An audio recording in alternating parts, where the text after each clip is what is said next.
Everybody dies, don't they? Everybody comes back, don't they? Isn't that so? You tried to get into the locked room today, didn't you? How do the dead come back, Mother? What's the secret? Hello, I'm Tony Walker. I'm the narrator of the Classic Ghost Stories podcast. And today I am going to read you a story called Twilight by Marjorie Bowen from this book, which is a collection by an anthology created by Hugh Lamb way back in the 1980s. Let's get started. Twilight by Marjorie Bowen. 3 women stood before a marble-margined pool in the grounds of the ducal palace at Ferrara. Behind them, 3 cypresses waved against the purple sky from which the sun was beginning to fade. At the base of these trees grew laurel, ilex, and rose bushes. Round the pool was a sweep of smooth green, across which the light wind lifted and chased the red, white, and pink rose leaves. Beyond the pool, the gardens descended, terrace on terrace of opulent trees and flowers. Behind the pool, the square strength of the palace rose, with winding steps leading to balustraded balconies. Further still, beyond palace and garden, hung vineyard and cornfield in the last warm maze of heat. All was spacious, noble, silent. Ambrosial scents rose from the heated earth, the scent of pine, lily, rose, and grape.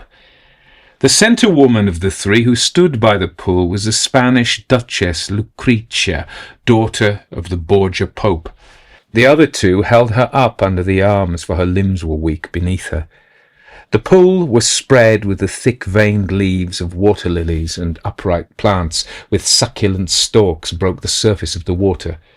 In between, the sky was reflected placidly, and the Duchess looked down at the counterfeit of her face as clearly given as if in a hand mirror. It was no longer a young face. Beauty was painted on it skilfully. False red, false white, bleached hair cunningly dyed, faded eyes darkened on brow and lash, lips glistening with red ointment, the lost loveliness of throat and shoulders concealed under a lace of golden pearls made her look like a portrait of a fair woman, painted crudely. And also, like one composed for her picture, her face was expressionless, save for a certain air of gentleness, which seemed as false as everything else about her, false and exquisite, inscrutable and alluring still, with a certain sickly and tainted charm, slightly revolting as were the perfumes of her unguents when compared to the pure scents of trees and flowers. Her women had painted faces too, but they were plainly gowned, one in violet, one in crimson, while the Duchess blazed in every device of splendour. A dress of citron-coloured velvet trailed about her in huge folds. Her bodice and her enormous sleeves sparkled with tight-sewn jewels. Her hair was twisted into plaits and curls and ringlets. In her ears were pearls so large that they touched her shoulders. She trembled in her splendour, and her knees bent. The 2 women stood silent, holding her up. They were little more than slaves. She continued to gaze at the reflection of herself. In the water she was fair enough. Presently she moistened her painted lips with a quick movement of her tongue. "Will you go in, Madonna?" asked one of the women. The Duchess shook her head. The pearls tinkled among the dyed curls. "Leave me here," she said. She drew herself from their support and sank heavily and wearily on the marble rim of the pool. "Bring me my cloak." They fetched it from a seat among the laurels. It was white velvet, unwieldy with silver and crimson embroidery. Lucrezia drew it around her shoulders with a little shudder. "Leave me here," she repeated. They moved obediently across the soft grass and disappeared up the laurel-shaded steps that led to the terraces before the high-built palace. The Duchess lifted her stiff fingers, that were rendered almost useless by the load of gems on them, to her breast. Trails of pink vapour, mere wraiths of clouds, began to float about the west. The long Italian twilight had fallen. A young man parted the bushes and stepped onto the grass. He carried a lute slung by a red ribbon across his violet jacket. He moved delicately, as if reverent of the great beauty of the hour. Lucrezia turned her head and watched him with weary eyes. He came lightly nearer, not seeing her. A flock of homing doves passed over his head. He swung on his heel to look at them, and the reluctantly departing sunshine was golden on his upturned face. Lucrezia still watched him, intently, narrowly. He came nearer again, saw her, and paused in confusion, pulling off his black velvet cap. "Come here," she said in a chill, hoarse voice. He obeyed with an exquisite swiftness and fell on one knee before her. His dropped hand touched the ground a pace beyond the furthest flung edge of her gown. "Who are you?" she cried. "Umfredo Orsini, one of the Duke's gentlemen, Madonna," he answered. He looked at her, frankly surprised to see her alone in the garden at the turn of the day. He was used to see her surrounded by her poets, her courtiers, her women. She was the goddess of a cultured court and persistently worshipped. "One of the Orsini," she said. "Get up from your knees." He thought she was thinking of her degraded lineage, of the bad blood in her veins. As he rose, he considered these things for the first time. She had lived decorously at Ferrara for 21 years, nearly the whole of his lifetime. But he had heard tales, though he had never dwelt on them. "You look as if you were afraid of me." "Afraid of you? I, Madonna?" "Sit down," she said. He seated himself on the marble rim and stared at her. His fresh face wore a puzzled expression. "What do you want of me, Madonna?" he asked. "Ah," she cried, "how very young you are, Orsini." Her eyes flickered over him impatiently, greedily. The twilight was beginning to fall over her, a merciful veil, but he saw her for the first time as an old woman. Slightly he drew back, and his lute touched the marble rim as he moved, and the strings jangled. "When I was your age," she said, "I had been betrothed to one man and married to another, and soon I was wedded to a third. I've forgotten all of them." "You have been so long our lady here," he answered, "you may well have forgotten the world, Madonna, beyond Ferrara." "You are a Roman." "Yes, Madonna." She put out her right hand and clasped his arm. "Oh, for an hour of Rome, in the old days." Her whole face, with its artificial beauty and undisguisable look of age, was close to his. He felt the sense of her as the sense of something evil. She was no longer the honoured Duchess of Ferrara, but Lucrezia, the Borgia's lure, Cesare's sister, Alessandro's daughter, the heroine of 1,000 orgies, the inspiration of 100 crimes. The force with which this feeling came over him made him shiver. He shrank beneath her hand. "Have you heard things of me?" she asked in a piercing voice. "There is no one in Italy who has not heard of you, Madonna." "That is no answer, Orsini, and I do not want your barren flatteries." "You are the Duke's wife," he said, and I am the servant of the Duke." "Does that mean you must lie to me?" She leant even nearer to him. Her whitened chin, circled by the stiff goldwork of her collar, touched his shoulder. "Tell me I am beautiful," she said. "I must hear that once more, from young lips." "You are beautiful, Madonna." She moved back and her eyes flared. "Did I not say I would not have your flatteries?" "What then was your meaning?" 10 years ago you would not have asked, no man would have asked. I am old, Lucrezia, old. Ah, gods above. "You are beautiful," he repeated, "but how should I dare to touch you with my mouth?" "You would have dared, if you had thought me desirable." She answered hoarsely, "You cannot guess how beautiful I was before you were born, Orsini." He felt a sudden pity for her. The glamour of her fame clung round her and gilded her. Was not this a woman who had been the fairest in Italy, seated beside him? He raised her hand and kissed the palm, the only part of that was not hidden with jewels. "You are sorry for me," she said.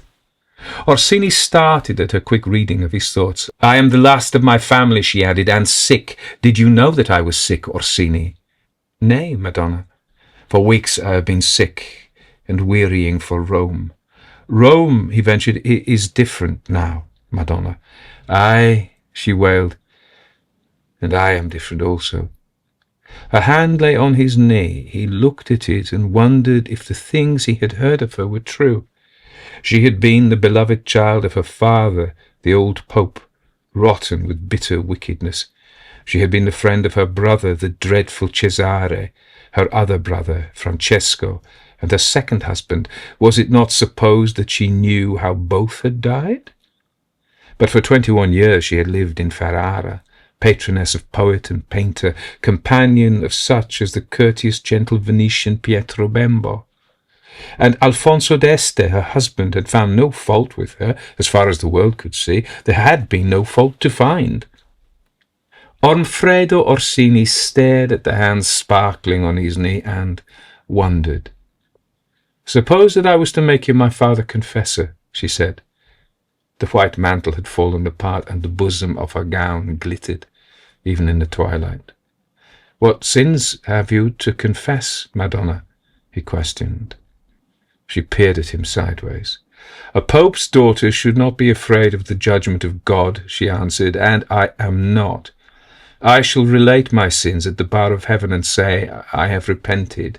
Aye, if I was young again." "Your Highness has enjoyed the world," said Orsini. "Yea, the sun," she replied, "but not the twilight." The twilight? "It has been twilight now for many years," she said, "ever since I came to Ferrara." The moon was rising behind the cypress trees, a slip of glowing light. Lucrezia took her chin in her hand and stared before her. A soft breeze stirred the tall reeds in the pool behind her and gently ruffled the surface of the water. The breath of the night-smelling flowers pierced the slumberous air. The palace showed a faint shape, a marvellous tint. Remote it looked, and uncertain in outline. Lucrezia was motionless. Her garments were dim, yet glittering. Her face a blur. She seemed the ruin of beauty and graciousness, a fair thing dropped suddenly into decay. Orsini rose and stepped away from her. The perfume of her unguents offended him. He found something horrible in the memory of former allurement that clung to her. Ghosts seemed to crowd round her and pluck at her like fierce birds at carrion. He caught the glitter of her eyes through the dusk. She was surely evil, bad to the inmost core of her heart. Her stale beauty reeked of dead abomination. Why had he never noticed it before? The ready wit of his rank and blood failed him. He turned away towards the cypress trees. The Duchess made no attempt to detain him. She did not move from her crouching, watchful attitude. When he reached the belt of laurels, he looked back and saw her dark shape still against the waters of the pool that were beginning to be touched with the argent glimmer of the rising moon. He hurried on, continually catching the strings of his lute against the boughs of the flowering shrubs. He tried to laugh at himself for being afraid of an old sick woman. He tried to ridicule himself for believing that the admired Duchess, for so long a decorous great lady, could in truth be a creature of evil. But the conviction flashed into his heart was too deep to be uprooted. She had not spoken to him like a Duchess of Ferrara, but rather as the wanton Spaniard whose excesses had bewildered and sickened Rome. A notable misgiving was upon him. He had heard great men praise her, Ludovico Ariosto, Cardinal Ippolito's secretary, and the noble Venetian Bembo. He had himself admired her remote and refined splendour.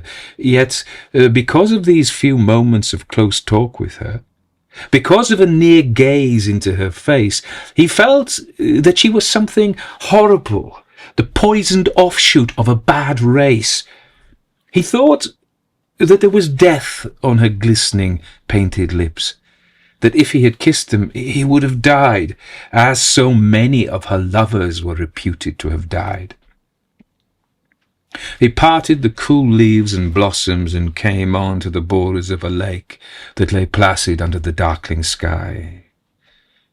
It was very lonely. Bats twinkled past with a black flap of wings.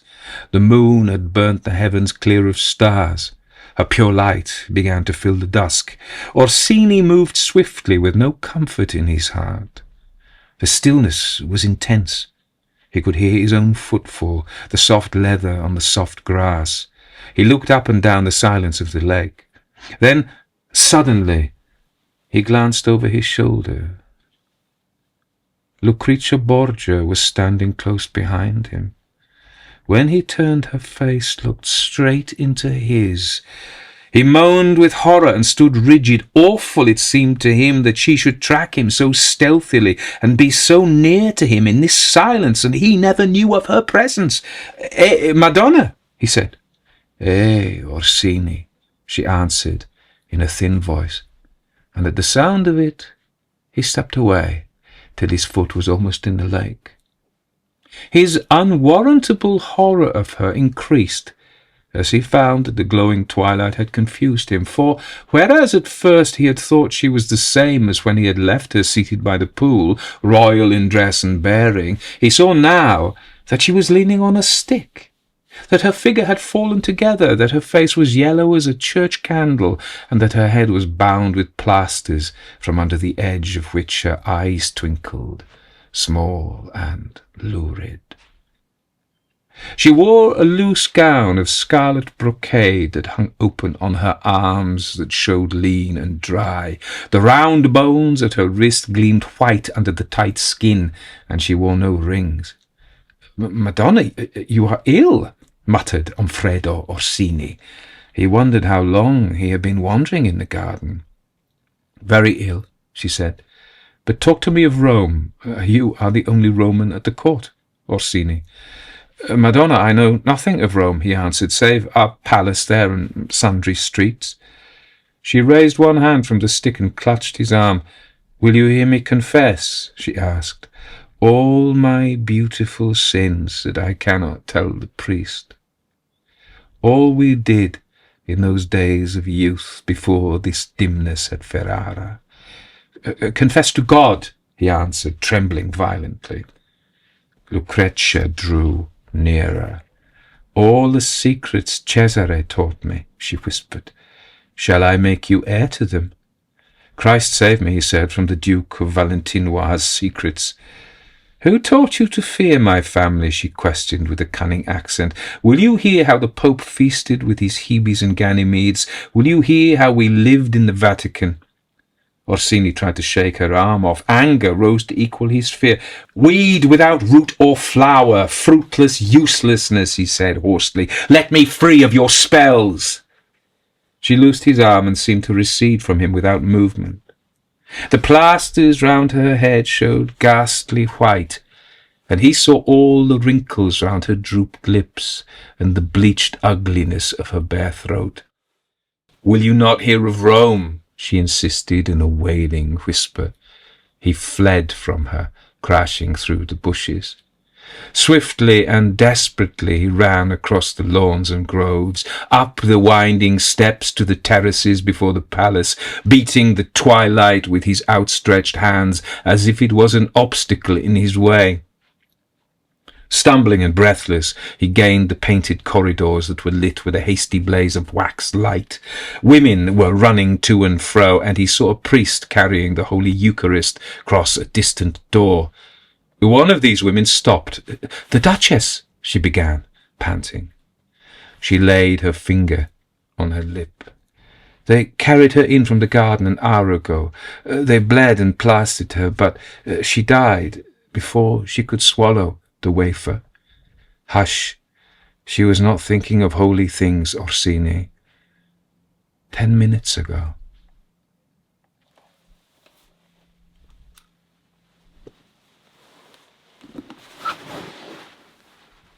If you enjoy the Classic Ghost Stories podcast and want to support the show, consider becoming a member on Patreon. You'll get early access to episodes, bonus content, and the feeling of helping keep these haunting tales alive. And if YouTube is your preferred place to listen, you can join as a member there instead. No need to sign up for both. It's the same content either way. So, if you'd like to support the podcast and keep the ghostly tales coming, head over to Patreon or join on YouTube. Either way, every membership helps another tale rise from the grave of the past. So I'm going to try and get this to work. As you know, against my will, I am moving over to video. I'm not sure I'll do all the stories as video, we'll see, because it takes me a lot longer, mainly because I'm not used to doing it, probably. I've made a lot of mistakes recently. I recorded the Charles Dickens one, edited it, and when it came out, there was no picture, and I couldn't get it, and I wasted about 2 days trying to get it working. This morning, I recorded the discussion about Twilight by Marjorie Bowen. Picture was great, no sound. So I'm hoping that this works. I've set it up. It's already failed a couple of times, but we'll do our best. So, and I recognize that people don't necessarily want to see me, but I'm kind of being maneuvered into this place. But of course, it may teach me things. I may learn things from it. So let's not say it's a complete negative, really. Anyway, Marjorie Bowen. I've already done this morning, so I may do it a bit faster. So, born 1885 in Hampshire, Hayling Island. And that's not her real name. She's called Marjorie Gabrielle Vere Long, born 1885, died 1952. And my notes are on this screen, you see, so I have to look at them to remind myself. She became a best-selling author. She wrote a lot of books, became a writing machine. And you can tell that. I mean, she's a professional writer. You can tell by the cleanness of her prose and the facility she has with words. I think it's a really well-constructed story, this. We've done other work of hers. She specializes in historical stories. This is a light ghost story. It's certainly not a horror story. It has a supernatural element, and she enjoyed the supernatural. She herself was said to feel that she was producing work that was beneath her ambition, because this is what sold these historical novels. And if you think that Walter Scott was the first historical novelist, really, with Ivanhoe and stuff like that, and Waverley and all of those. And he was influenced, no, he wasn't influenced. Later on in his career, he picked up the German Ritter stories, the Gothic stories of robber barons, and that kind of cross-pollinated. But he was writing before that, and he created the historical novel.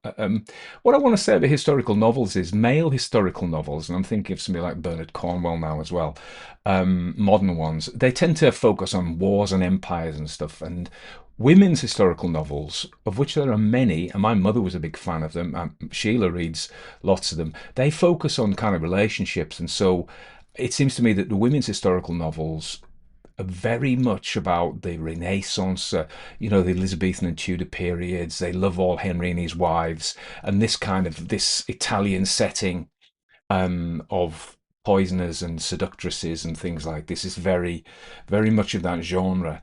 I think she adds something to it. It's not just that. There are a lot of motifs in this which are really good. Anyway, her own life was quite difficult. Her father died when she was quite young. She was left with her mother and her sisters. Her mother was not very nice to her at all. Used to call her stupid and ugly, neither of which was true. But yet, when she was 16, she published a book set in Italy, interestingly in Italy, 1906, called The Viper of Milan, which was a historical kind of Gothic. And of course, we must say, of course, Gothic romance. We start off with Horace Walpole in I want to say 1700s, though my brain's just gone. And then we have Anne Radcliffe coming in, who writes Gothic romance, not Gothic horror shocker, but Gothic romance. So already this and the Italian and all of these kind of things, all about these dark foreigners seducing poor English maidens in their castles and stuff like that. And so clearly, Marjorie Bowen, real name Margaret Gabrielle Vere Long, Miss Long, she was influenced by that. And she wrote her first book before she'd even met any Italians. I don't know if that's true, but probably she's from Hayling Island, and in those days it was before multicultural Britain. Probably she hadn't met many Italians. It was provincial Britain as well, particularly. Although there's a lot of naval stuff down there, so who knows? I honestly don't know. When she was 16 and she produced the Viper of Milan, people thought it was trash, but it was eventually accepted, became a massive bestseller, particularly in the US, and then is when she started writing professionally, and she supported her mother and her sisters, and they didn't think much of her. Still unpleasant with her. Then in 1912, she married a Sicilian, and she went to Italy, and lived in a very gloomy house in the Ligurian coast. He became ill, he was older than her. She then had no money, and she had to kind of negotiate for firewood and food and medicine, and to keep him alive, basically. So I think she was a nice woman, really, and but a pretty tragic life. In a sense, she escaped with this. Many idealists are like this, aren't they? They ruin their lives through silly idealism, and then they realize that the dream is not what it was, not what they thought it was going to be, and they have to make the best of it, really. So, in any case, there she is. And it did work out moderately better for a while in that she got this guy to look after her husband, who was an elegant older Venetian in his 60s, called the Professor, and they fell in love. And apparently, she genuinely, sincerely was in love with him, and he genuinely, sincerely was in love with her. Now, she had one child with a Sicilian guy. Then she was going to come back to England and marry the Venetian, but when she got back to England, he said to her he's too old and too ill to travel, and so she was left in England. She then got married, had another child. This is all from her autobiography, which she doesn't really talk about. And then in the end, she lives a long time, and she then had a fall in 1952, and I did work out how old she'd be then, so let me do it again. 15, she was only 67, but it's very common for particularly women to die with broken hips, as they call it. So the head of the femur snaps off, and I guess it's to do with two things. One is the female hip is a different shape to the male hip and is wider, more susceptible to these shearing forces, I guess. And also, post-menopause, the minerals leach out of female bones, making osteoporosis, which makes them much weaker. So it's a kind of a terrible combination. And poor woman died. My own mother fell downstairs, broke her hip, and was dead within the month. So it's really common. And when I worked on older adults wards, yeah, it was really common for this to happen. Anyway, let's talk about this. So that's her. I think she's a fascinating person. I think she's a great writer. The story is about Lucrezia Borgia. Now, I'm guessing, Lucrezia Borgia, and I'm guessing most of you know who she was, but I'll go over it. So she was born in 1480 near Rome to Cardinal Rodrigo Borgia, who later became Pope. So she was a priest's daughter. And her mother was Vanozza Catanai. Sorry if I mispronounced that. She was educated in languages and humanist arts, and she was used in dynastic alliances through 3 marriages to Giovanni Sforza, another powerful and evil Italian family of the time, annulled in 1497. Then she married Alfonso of Aragon, who was murdered, probably by her brother Cesare, and then she married Alfonso d'Este of Ferrara from 1502. Now, this is alluded to in the story because she then becomes a respectable woman and a patroness of the arts, and supports people like, as we heard in the story, Pietro Bembo and these Renaissance artists. And but she carried with her a reputation. This is what the story plays on, of murder, poison, incest, debauchery, excess, and this is the whole point of the story. So it's called Twilight, and I think the motifs that Bowen uses are really interesting because it is the twilight of Lucrezia Borgia's life. And I think, and there's also the issue of confession, and the host arrives too late, and the servant woman says she was not thinking of holy things, Orsini. She says to him, and imagine this sort of woman has been pretty, and so what do I want to say about it? She's been predatory, she's been wicked. She's a victim in a sense, but also a perpetrator. You find this in abuse cases, that many people who've been abused become perpetrators themselves. And you've got to say to them, well, I'm really sorry for what happened to you, but that does not excuse your own predatory carrying on. And so, whereas every story has 3 sides, as it's said in Welsh. Again, pob chwedl tair ochor. And there we are. And I think probably she was a narcissist. I'm going to come back to her confession in a minute. But narcissists, what is narcissism? So people think they're wonderful, obviously. Why do they think they're wonderful? Well, the theory would be that they're actually really fragile inside, and they believe themselves to be trash inside. So they construct this eggshell, but it's a very strong eggshell, and it is so appalling to them to consider they may be trash. It's completely dissociated. It cannot be looked at. It must not be looked at. It is the most terrifying thing to have any hint given to you that you may not be wonderful. And so narcissists are very protective of their self-image, of their inflated image of wonderfulness. I said before that when I was doing my nurse training, I was taught partially by John Campbell. Now, John Campbell has a very successful YouTube channel. He talks about medical matters, vaccines, and things like that. And he said to me, when we were talking about personality disorders, and we went through the different kinds, and he said the narcissistic personality disorder, you will treat far fewer people with narcissism, i.e. nobody. They don't come in for treatment because they think they're wonderful. But you will work with a lot. And he was right. I'm not saying any particular branch of medicine, but I'm just nodding to where the surgeons are. And, the thing about narcissists is they cannot tolerate, because it's so awful, as I said, if you're in a relationship with a narcissist, you just got to get out. You just tell them how wonderful they are and leave quietly. And it's all your fault they're leaving, because they are capable of awful things to protect their narcissistic shell. They don't really have any empathy with other people, because it's completely devoured. All of their regard is to themselves, Anyway, Lucrezia Borgia is one of these. And of course, we may say, I've already alluded to the fact that it's because they believe they're trash. So we would posit that it is some kind of traumatic situation that's given rise to this narcissism. And it doesn't, in everybody, trauma doesn't do that with everybody, but in some cases maybe.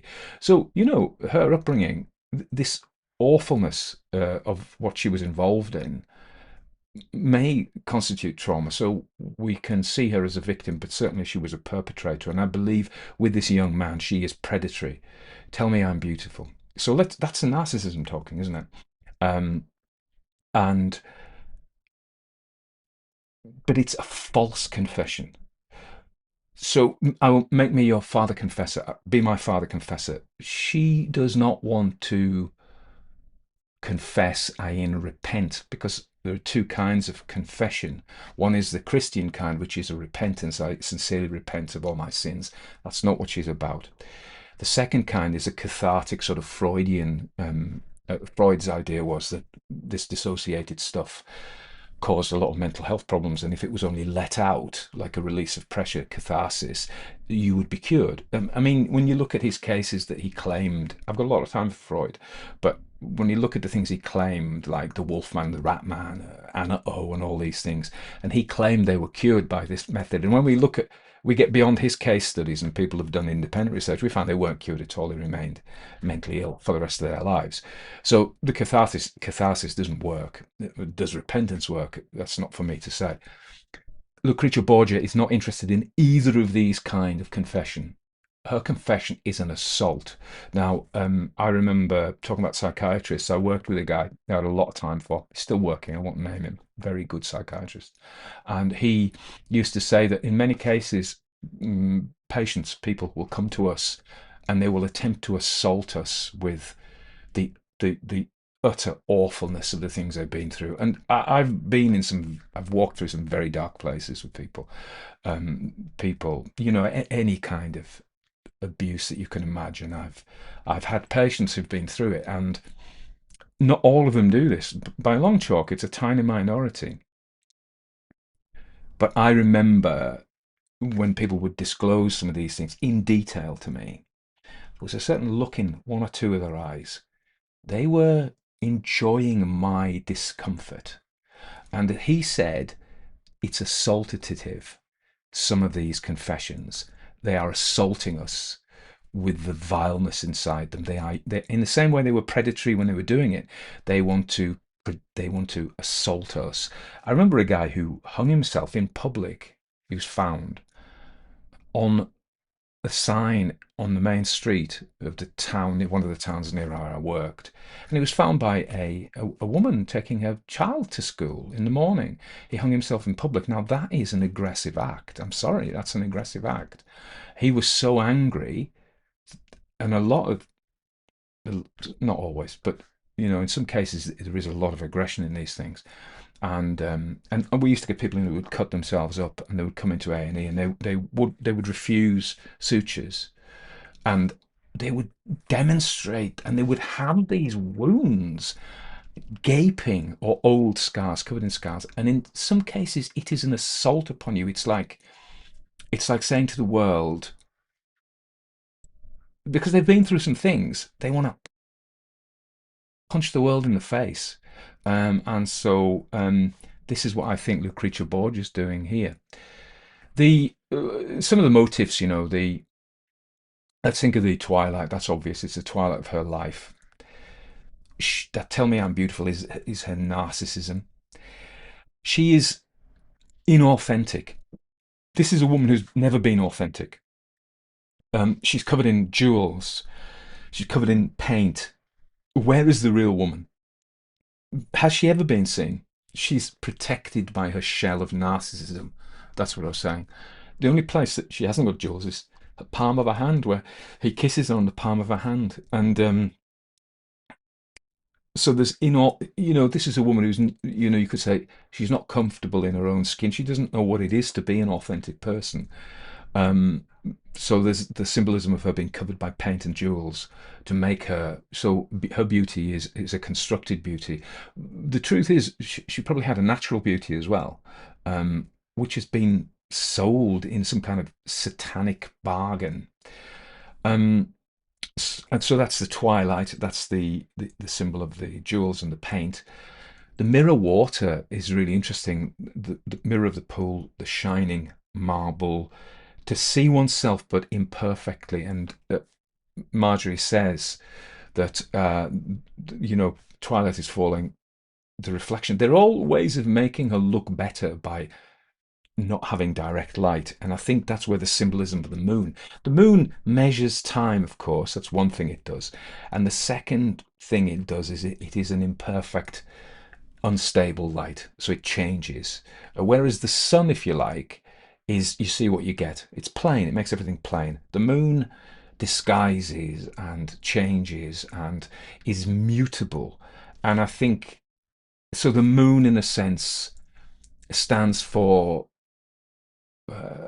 dissimilitude, stands for deceit, as it has throughout history. Whereas the sun stands for honesty. There's no sun in this story. So that's what I would say. This story is full of symbolism, and it's a fantastic psychological study. And although she thought she was producing these bodice rippers, if you like, these historical padded things, her real skill comes through in this story, so well constructed, and her use of symbol. And none of this is accidental. These symbols I've talked about are not accidental. I think she was so skilled. If you compare her to a painter, every color, everything that's included in the picture is meant to be there, and it's included in the story. So I think it's an absolutely fantastic story. I think I've done others of hers before. I think she's absolutely accomplished author, and I've got a lot of time for her.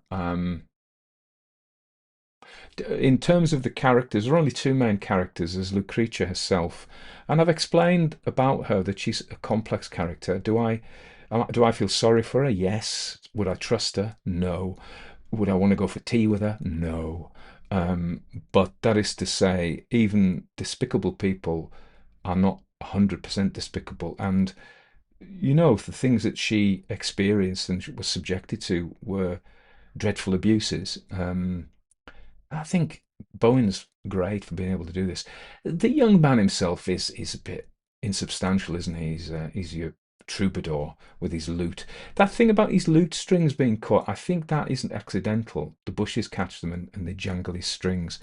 I don't think it's accidental, but I haven't figured out what that symbol means. Anyway, let's hope that this recorded sound and picture, and I can edit it and output it as a video, and the bots will be happy that I'm doing video, not just audio. So you see my eyes going slyly to the side. Let's look at my notes. Anyway, take it from there.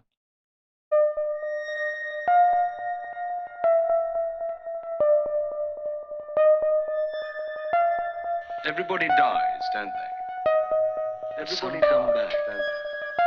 Isn't that so? You tried to get into the locked room today, didn't you?